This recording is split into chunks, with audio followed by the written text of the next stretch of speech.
ಕಾಲ್ತುಳಿತ ದುರಂತಕ್ಕೆ ವಿರೋಧ ಪಕ್ಷಗಳಿಂದ ತೀವ್ರ ಆಕ್ರೋಶ ವ್ಯಕ್ತವಾಗುತ್ತಿರುವ ಬೆನ್ನಲ್ಲೇ ಮುಖ್ಯಮಂತ್ರಿಗಳ ಕಾವೇರಿ ನಿವಾಸದಲ್ಲಿ ಮಹತ್ವದ ಸಭೆ ನಡೆಸಲಾಗ್ತಾ ಇದೆ. ಡಾಕ್ಟರ್ ಜಿ ಪರಮೇಶ್ವರ್ ಅವರಿಗೆ ಸಿದ್ದರಾಮಯ್ಯನವರು ತುರ್ತು ಗುಲಾಬ್ ಸಂದೇಶವನ್ನು ರವಾನಿಸಿದ್ದಾರೆ. ಮುಖ್ಯಮಂತ್ರಿಗಳ ನಿವಾಸಕ್ಕೆ ಇದೀಗ ಪರಮೇಶ್ವರ್ ಸಾಹೇಬರು ಕೂಡ ಬಂದಿದ್ದಾರಂತೆ. ತುಮಕೂರು ಪ್ರವಾಸದಲ್ಲಿದ್ರು ಡಾಕ್ಟರ್ ಜಿ ಪರಮೇಶ್ವರ್. ಇನ್ನು ಡಿಸಿಎಂ ಡಿಕೆ ಶಿವಕುಮಾರ್ ಅವರಿಗೂ ಕೂಡ ಕರೆಸಿಕೊಳ್ತಿದ್ದಾರೆ ಮುಖ್ಯಮಂತ್ರಿಗಳನ್ನು. ಮಾಹಿತಿ ಇದೆ. ಕನಕಪುರಕ್ಕೆ ಹೋಗಿದ್ರು ಡಿಕೆ ಶಿವಕುಮಾರ್ ಅವರು ಕೂಡ ವಾಪಸ್ ಸಭೆಯಲ್ಲಿ ಭಾಗಿಯಾಗೋ ಸಾಧ್ಯತೆ ಇದೆ. ಸರ್ಕಾರದ ಮುಖ್ಯ ಕಾರ್ಯದರ್ಶಿ ಶಾಲಿನಿ ರಜನೀಶ್ ಅವರು ಕೂಡ ಭಾಗಿಯಾಗ್ತಾ ಇದ್ದಾರೆ.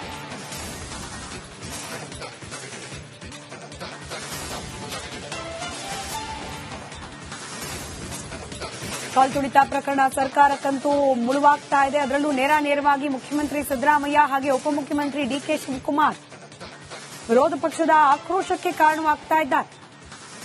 ಒಂದು, ಅನುಮತಿ ಇಲ್ಲದ ಕಾರ್ಯಕ್ರಮದಲ್ಲಿ ಭಾಗಿಯಾಗಿದ್ದು. ಎರಡನೆಯದು, ದುರಂತ ನಡೆದ ಮೇಲೆ ಹೊಣೆಗಾರಿಕೆಯಿಂದ ತಪ್ಪಿಸಿಕೊಂಡು ಅದನ್ನ ಪೊಲೀಸ್ ಇಲಾಖೆ ಮೇಲೆ ತಿರುಗಿಸೋ ಪ್ರಯತ್ನ ಮಾಡ್ತಾ ಇರೋದು.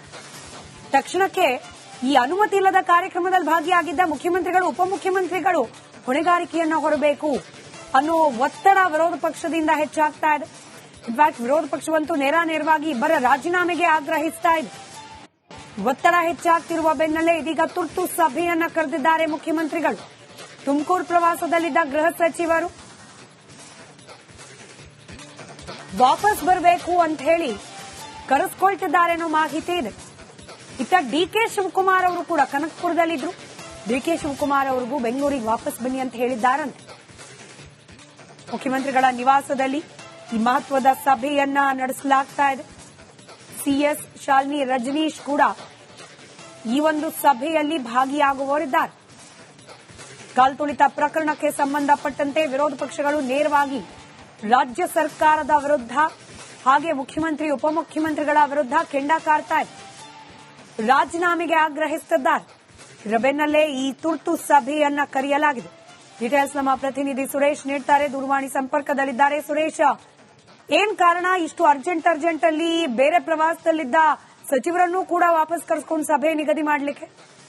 ಖಂಡಿತ ಸ್ಮಿತಾ, ಇವತ್ತು ನೋಡಿ ಮುಖ್ಯಮಂತ್ರಿ ಸಿದ್ದರಾಮಯ್ಯ ಅವರು 4 ಗಂಟೆಗೆ ಅವರ ಪ್ರವಾಸ ಪಟ್ಟಿ ಸಿದ್ಧವಾಗಿರೋ ಪ್ರಕಾರ ಈಗ ನಮಗಿರೋ ಮಾಹಿತಿಯಂತೆ ಅವರು ಮೈಸೂರಿಗೆ ತೆರಳಬೇಕಾಗಿತ್ತು. ಆದ್ರೆ ಮೈಸೂರಿಗೆ ತೆರಳಬೇಕಾದಂತ ಮುಖ್ಯಮಂತ್ರಿಗಳು ತುರ್ತಾಗಿ, ಅದು ಕೂಡ ಚೀಫ್ ಸೆಕ್ರೆಟರಿ ಹಾಗೆ ಡಿಸಿಎಂ ಡಿಕೆ ಶಿವಕುಮಾರ್ ಹಾಗೆ ಪರಮೇಶ್ವರ್ ಅವರನ್ನ ಕೂಡ ಕರೆದು ತುರ್ತಾಗಿ ಈ ಒಂದು ಸಭೆಯನ್ನ ಮಾಡಿರ್ತಕ್ಕಂಥದ್ದು ನಿಜಕ್ಕೂ ಕೂಡ ಕುತೂಹಲ ಮುಟ್ಟಿರ್ತಕ್ಕಂಥದ್ದು. ಆ ಕುತೂಹಲವಾದಾಗ ಒಂದಷ್ಟು ನಮಗೆ ಸೋರ್ಸ್ಗಳು ಅಂದ್ರೆ ಮೂಲಗಳ ಪ್ರಕಾರ ಹೇಳುವಂತ ಮಾಹಿತಿ ಪ್ರಕಾರ ಮತ್ತೊಂದು ಈ ಕಾಲ್ತುಳಿತ ಪ್ರಕರಣದಲ್ಲಿ ಏನಾಗಿತ್ತು, ಇದರಲ್ಲಿ ಮತ್ತೊಂದು ತಲೆದಂಡ ಯಾವುದೋ ಒಂದು ಆಗುವಂತ ಸಾಧ್ಯತೆಗಳಿದೆ ಅಂತಕ್ಕಂಥದ್ದು ನಮಗಿರುವಂತ ಮಾಹಿತಿ. ಅದು ಪ್ರಸ್ತುತ ರಾಜಕಾರಣಿಗಳಿರ್ಬೋದು ಅಥವಾ ಯಾರಾದ್ರೂ ಅಧಿಕಾರಿಗಳ ತಲೆದಂಡ ಇರ್ಬೋದು ಅಂತಕ್ಕಂಥದ್ದು ಕೂಡ ತೀವ್ರ ಕುತೂಹಲ ಮೂಡಿಸಿರ್ತಕ್ಕಂಥದ್ದು. ಈಗ ಏನು ಪ್ರಮುಖವಾಗಿ ಇಂಟೆಲಿಜೆನ್ಸ್ ಚೀಫ್ ಆದಂತ ಹೇಮಂತ್ ನಿಂಬಾಳ್ಕರ್ ಅವರ ತಲೆದಂಡ ಆಗಿರ್ತಕ್ಕಂಥದ್ದು, ಅದರ ಜೊತೆಗೆ ದಯಾನಂದ್ ಕಮಿಷನರ್ ಆದ್ರು. ಇದರ ನಂತರದ ಅಧಿಕಾರಿಗಳು ಡಿಪಿಆರ್ ಏನಿದ್ದಾರೆ ಅದರಲ್ಲಿರ್ತಕ್ಕಂಥ ಕೆಲ ಅಧಿಕಾರಿಗಳು ಯಾರಾದರೂ ತಲೆದಂಡ ಆಗುವಂತಹ ಸಾಧ್ಯತೆಗಳು ಕೂಡ ಇರತಕ್ಕಂಥದ್ದು. ಜೊತೆಗೆ ಏನು ರಾಜಕೀಯ ಕಾರ್ಯದರ್ಶಿಯಾಗಿ ಗೋವಿಂದರಾಜ್ ಅವರನ್ನು ಕೂಡ ಅವರ ಒಂದು ರಾಜಕೀಯ ಕಾರ್ಯದರ್ಶಿ ಸ್ಥಾನದಿಂದ ಬಿಡುಗಡೆಗೊಳಿಸಿದ್ರು. ಅದಾದ ನಂತರ ಮತ್ತೆ ಇನ್ನು ಯಾರಾದ್ರೂ ಮುಖ್ಯಮಂತ್ರಿ ಅವರಿಗೆ ಈ ಕಾಲ್ತುಳಿತ ಪ್ರಕರಣದಲ್ಲಿ ಏನಾದರೂ ಸರಿಯಾದಂತಹ ಮಾಹಿತಿಯನ್ನು ನೀಡದಂತೆ ಇರತಕ್ಕಂಥವ್ರು ಇರಬಹುದು, ಅಥವಾ ತಪ್ಪು ಮಾಹಿತಿಯನ್ನು ನೀಡಿ ಸರ್ಕಾರಕ್ಕೆ ತುರ್ತಾಗಿ ಸಭೆಯನ್ನು ಆಯೋಜನೆ ಮಾಡದಂತವ್ರು ಇರಬಹುದು. ಈ ರೀತಿ ಒಟ್ಟಾರೆಯಾಗಿ ಒಂದು ಸಾಕಷ್ಟು ಕುತೂಹಲ ಮೂಡಿಸಿರ್ತಕ್ಕಂಥದ್ದು. ಇನ್ನು ಕೆಲವೇ ಕ್ಷಣಗಳು ಅಂದ್ರೆ ಒಂದು 20 ನಿಮಿಷ 30 ನಿಮಿಷದ ಒಳಗಡೆ ಈ ಸಭೆಯನ್ನು ಮುಗಿಯುವಂತದ್ದು. ಯಾಕೆಂದ್ರೆ ತುರ್ತಾಗಿ ಮುಖ್ಯಮಂತ್ರಿಗಳು ಕೂಡ ಈಗಾಗಲೇ ಪೂರ್ವ ನಿಗದಿಯಂತೆ ಅವರು ಮೈಸೂರಿಗೆ ತೆರಳಬೇಕಾಗಿದೆ. ಹೀಗಾಗಿ ಈ ಒಂದು ಸಭೆಯನ್ನು ಮುಗಿಸಿ ಹೊರಡುವಂತದ್ದು. ಆ ನಂತರ ಸಭೆಯ ನಂತರ ಮತ್ತಷ್ಟು ನಮಗೆ ಅಂಶಗಳು ಏನು ಅಂತಕ್ಕಂಥದ್ದು, ಯಾವ ವಿಚಾರಕ್ಕೆ ಕರೆದಿರುವಂತಕ್ಕಂಥ ಒಂದಷ್ಟು ಅಧಿಕೃತವಾಗಿ ಮಾಹಿತಿಗಳು ಲಭ್ಯ ಆಗಲಿದೆ ಸ್ಮಿತಾ. ಸದ್ಯಕ್ಕಂತೂ ಒಂದಷ್ಟು ಕುತೂಹಲ ಕೂಡ ಇರ್ತಕ್ಕಂಥ, ಯಾಕೆಂದ್ರೆ ತುರ್ತಾಗಿ ಕರೆದಿರ್ತಕ್ಕಂಥದ್ದು, ಡಿಸಿಎಂ ಕೂಡ ಕರೆದುಕೊಂಡಿರ್ತಕ್ಕಂಥದ್ದು ಅಂತಂದ್ರೆ ನಿಜಕ್ಕೂ ಕೂಡ ಒಂದಷ್ಟು ಮಾತ್ರ ಬೆಳವಣಿಗೆಗಳಿಗೆ ಸಾಕ್ಷಿ ಆಗ್ಬಹುದು ಈ ಸಭೆ ಅಂತಕ್ಕಂಥದ್ದು ನಮಗಿರುವಂತಹ ಮಾಹಿತಿ. ಏನೇ ಇದ್ರೂ ಕೂಡ ಒಂದು ಸೂಕ್ಷ್ಮವಾದಂತಹ ವಿಚಾರಗಳು ಆಗಿರೋದ್ರಿಂದ ಸಭೆಯ ನಂತರವೇ ಒಂದಷ್ಟು ಅಧಿಕೃತವಾಗಿ ನಮಗೆ ಏನಾಯ್ತು ಅಂತಕ್ಕಂಥ ಒಂದಷ್ಟು ಅಂಶಗಳು ಲಭ್ಯ ಆಗುತ್ತೆ ಅಂತಾನೆ ಹೇಳ್ಬೋದು ಸ್ಮಿತಾ. ಧನ್ಯವಾದ ಸುರೇಶ್ ಮಾಹಿತಿಗಾಗಿ. ಕಾಲ್ತುಳಿತ ದುರಂತಕ್ಕೆ ವಿರೋಧ ಪಕ್ಷಗಳಿಂದ ತೀವ್ರ ಆಕ್ರೋಶ ವ್ಯಕ್ತವಾಗುತ್ತಿರುವ ಬೆನ್ನಲ್ಲೇ ಮುಖ್ಯಮಂತ್ರಿಗಳ ಕಾವೇರಿ ನಿವಾಸದಲ್ಲಿ ಮಹತ್ವದ ಸಭೆ ನಡೆಸಲಾಗ್ತಾ ಇದೆ. ಡಾಕ್ಟರ್ ಜಿ ಪರಮೇಶ್ವರ್ ಅವರಿಗೆ ಸಿದ್ದರಾಮಯ್ಯನವರು ತುರ್ತು ಗುಲಾಬ್ ಸಂದೇಶವನ್ನು ರವಾನಿಸಿದ್ದಾರೆ. ಮುಖ್ಯಮಂತ್ರಿಗಳ ನಿವಾಸಕ್ಕೆ ಇದೀಗ ಪರಮೇಶ್ವರ್ ಸಾಹೇಬರು ಕೂಡ ಬಂದಿದ್ದಾರಂತೆ. ತುಮಕೂರು ಪ್ರವಾಸದಲ್ಲಿದ್ರು ಡಾಕ್ಟರ್ ಜಿ ಪರಮೇಶ್ವರ್.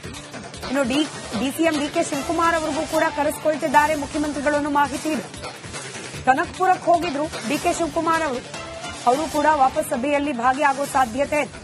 ಸರ್ಕಾರದ ಮುಖ್ಯ ಕಾರ್ಯದರ್ಶಿ ಶಾಲಿನಿ ರಜನೀಶ್ ಅವರು ಕೂಡ ಭಾಗಿಯಾಗ್ತಾ ಇದ್ದಾರೆ.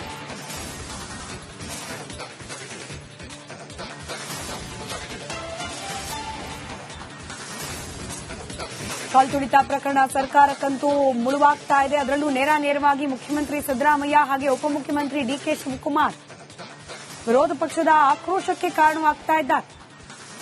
ಒಂದು, ಅನುಮತಿ ಇಲ್ಲದ ಕಾರ್ಯಕ್ರಮದಲ್ಲಿ ಭಾಗಿಯಾಗಿದ್ದು.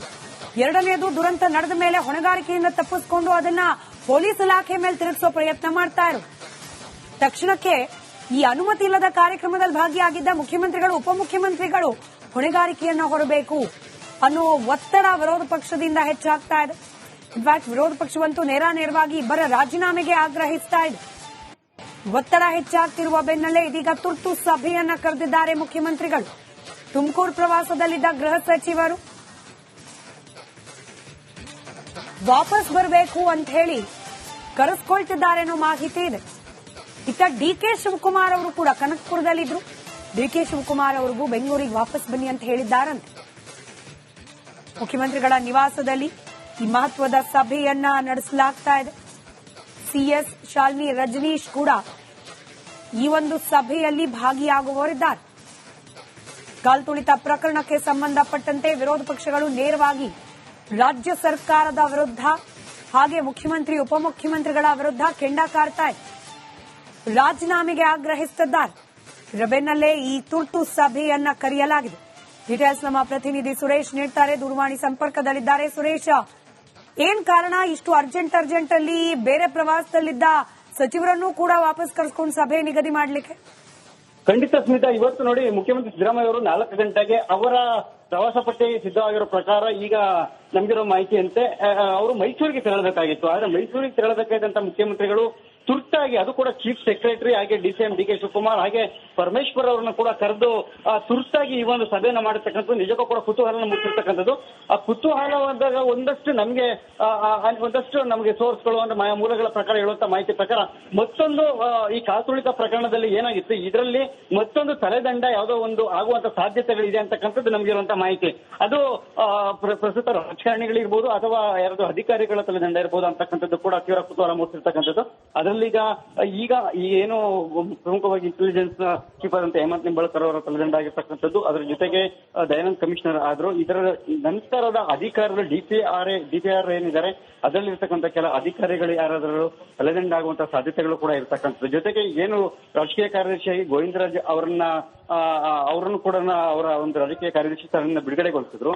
ಅದಾದ ನಂತರ ಮತ್ತೆ ಇನ್ನು ಯಾರಾದ್ರೂ ಮುಖ್ಯಮಂತ್ರಿ ಅವರಿಗೆ ಈ ಕಾಲ್ತುಳಿತ ಪ್ರಕರಣದಲ್ಲಿ ಏನಾದ್ರು ಸರಿಯಾದಂತಹ ಮಾಹಿತಿಯನ್ನು ನೀಡದಂತೆ ಇರತಕ್ಕಂಥವ್ರು ಇರಬಹುದು, ಅಥವಾ ತಪ್ಪು ಮಾಹಿತಿಯನ್ನ ನೀಡಿ ಸರ್ಕಾರಕ್ಕೆ ತುರ್ತಾಗಿ ಸಭೆಯನ್ನು ಆಯೋಜನೆ ಮಾಡದಂತವ್ರು ಇರಬಹುದು. ಈ ರೀತಿ ಒಟ್ಟಾರೆಯಾಗಿ ಒಂದು ಸಾಕಷ್ಟು ಕುತೂಹಲ ಮೂಡಿಸಿರ್ತಕ್ಕಂಥದ್ದು. ಇನ್ನು ಕೆಲವೇ ಕ್ಷಣಗಳಂದ್ರೆ ಒಂದು 20 ನಿಮಿಷ 30 ನಿಮಿಷದ ಒಳಗಡೆ ಈ ಸಭೆಯನ್ನು ಮುಗಿಯುವಂತದ್ದು. ಯಾಕೆಂದ್ರೆ ತುರ್ತಾಗಿ ಮುಖ್ಯಮಂತ್ರಿಗಳು ಕೂಡ ಈಗಾಗಲೇ ಪೂರ್ವ ನಿಗದಿಯಂತೆ ಅವರು ಮೈಸೂರಿಗೆ ತೆರಳಬೇಕಾಗಿದೆ. ಹೀಗಾಗಿ ಈ ಒಂದು ಸಭೆಯನ್ನು ಮುಗಿಸಿ ಹೊರಡುವಂತದ್ದು. ಆ ನಂತರ ಸಭೆಯ ನಂತರ ಮತ್ತಷ್ಟು ನಮಗೆ ಅಂಶಗಳು ಏನು ಅಂತಕ್ಕಂಥದ್ದು, ಯಾವ ವಿಚಾರಕ್ಕೆ ಕರೆದಿರುವಂತಕ್ಕಂಥ ಒಂದಷ್ಟು ಅಧಿಕೃತವಾಗಿ ಮಾಹಿತಿಗಳು ಲಭ್ಯ ಆಗಲಿದೆ. ಸ್ಮಿತಾ, ಸದ್ಯಕ್ಕಂತೂ ಒಂದಷ್ಟು ಕುತೂಹಲ ಕೂಡ ಇರ್ತಕ್ಕಂಥ, ಯಾಕೆಂದ್ರೆ ತುರ್ತಾಗಿ ಕರೆದಿರ್ತಕ್ಕಂಥದ್ದು, ಡಿಸಿಎಂ ಕೂಡ ಕರೆದುಕೊಂಡಿರ್ತಕ್ಕಂಥದ್ದು ಅಂತ ನಿಜಕ್ಕೂ ಕೂಡ ಒಂದಷ್ಟು ಮಹತ್ತರ ಬೆಳವಣಿಗೆಗಳಿಗೆ ಸಾಕ್ಷಿ ಆಗ್ಬಹುದು ಈ ಸಭೆ ಅಂತಕ್ಕಂಥದ್ದು ನಮಗಿರುವಂತಹ ಮಾಹಿತಿ. ಏನೇ ಇದ್ರೂ ಕೂಡ ಒಂದು ಸೂಕ್ಷ್ಮವಾದಂತಹ ವಿಚಾರಗಳು ಆಗಿರೋದ್ರಿಂದ ಸಭೆಯ ನಂತರವೇ ಒಂದಷ್ಟು ಅಧಿಕೃತವಾಗಿ ನಮಗೆ ಏನಾಯ್ತು ಅಂತಕ್ಕಂಥ ಒಂದಷ್ಟು ಅಂಶಗಳು ಲಭ್ಯ ಆಗುತ್ತೆ ಅಂತಾನೆ ಹೇಳ್ಬೋದು. ಸ್ಮಿತಾ, ಧನ್ಯವಾದ ಸುರೇಶ್ ಮಾಹಿತಿಗಾಗಿ.